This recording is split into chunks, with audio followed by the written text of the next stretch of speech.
Welcome back, TMF Daily.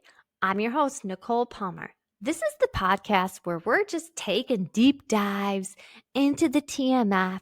We're pulling back that curtain on what it takes to be the best in business. So today, we're tackling a topic that every eTMF specialist needs to master. That's the protocol. Now, I know what you're thinking, right? The protocol. Like, what? That's the investigator's problem. Like, let me stop you right there.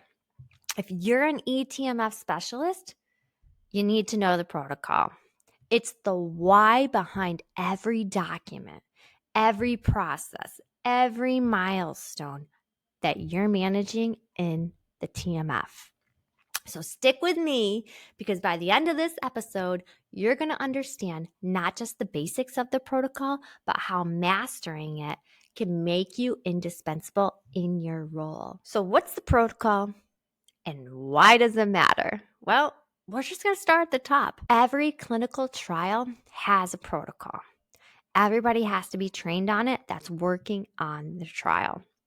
It's that document that's going to tell the story of the study and why it's happening, how it's being conducted, and what the research hopes to achieve.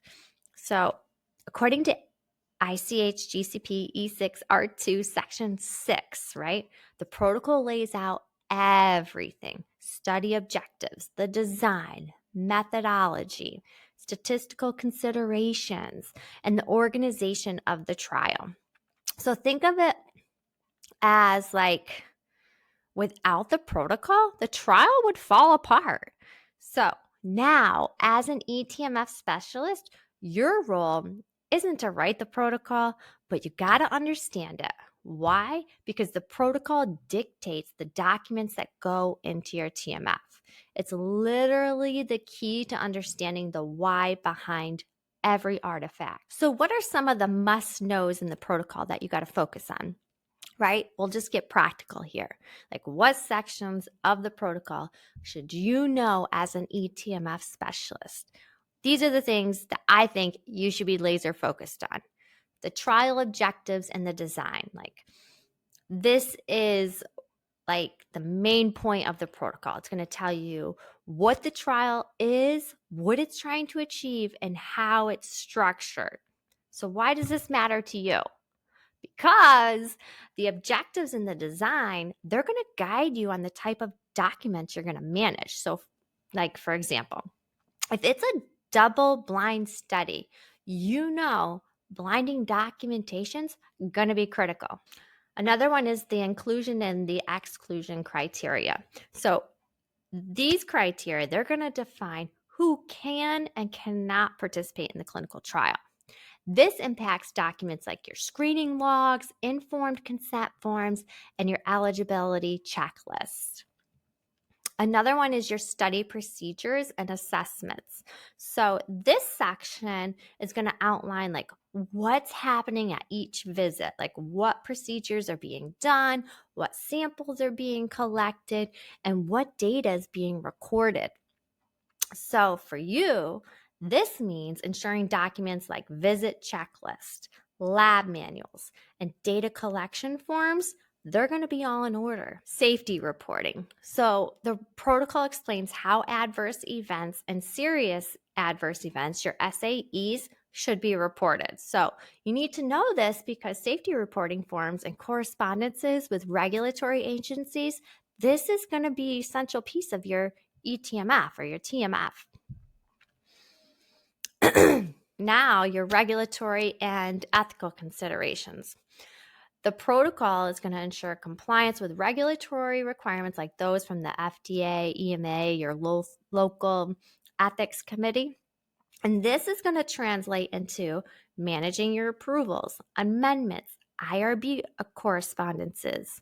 So knowing the protocol isn't just about, doing a good job as an eTMF specialist. It's literally about leveling up in your role. So when you understand the protocol, you can anticipate those documents. You'll know what documents to expect at every phase of your trial. So this means you're going to be proactive not reactive. You're going to be identifying gaps, so you'll spot missing documents faster because you understand the bigger picture. Let's say the protocol specifies interim safety analysis. Are the safety reports in your TMF? If not, you know to follow up. Now, when you know the protocol, you can communicate effectively with your study teams, like your CRAs and even just the regulatory bodies. Like, you're not just someone who's managing those files. You're a partner. You're the collaborator in that trial success. Auditors could ask, like how the eTMF reflects the protocol.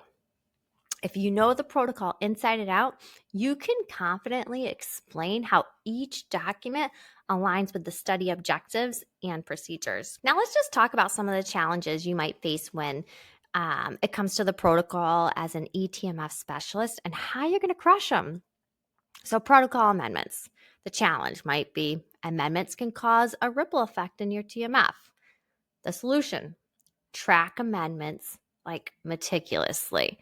Make sure the updated documents they're uploaded and the outdated versions, they're getting archived properly. All right. Some protocols are incredibly detailed and they can be complex and really overwhelming.